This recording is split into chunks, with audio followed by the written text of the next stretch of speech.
So ito ang behind the scenes ng oath-taking ni Congressman Sandro Marcos ng Ilocos Norte 1st District at the Malacanang Palace with his own father, President Bongbong Marcos. And together with him, wini-witness ng mga mayors ng Ilocos Norte Province itong oath-taking niya.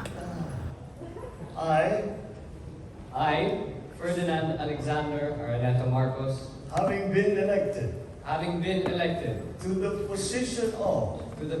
of representative of the 1st District of the Province of Ilocos Norte, do hereby solemnly swear that that I will well and faithfully discharge to the best of my ability the duties of my present position and of all others I may hereafter hold under the Republic of the Philippines, that I will support and defend the Constitution of the Philippines, that I will bear true faith and allegiance to the same, that I will obey the laws, legal orders, and decrees promulgated by the duly constituted authorities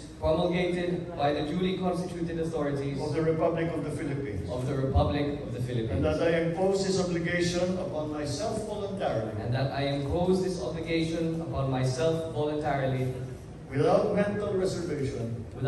reservation or purpose of evasion. So help me God.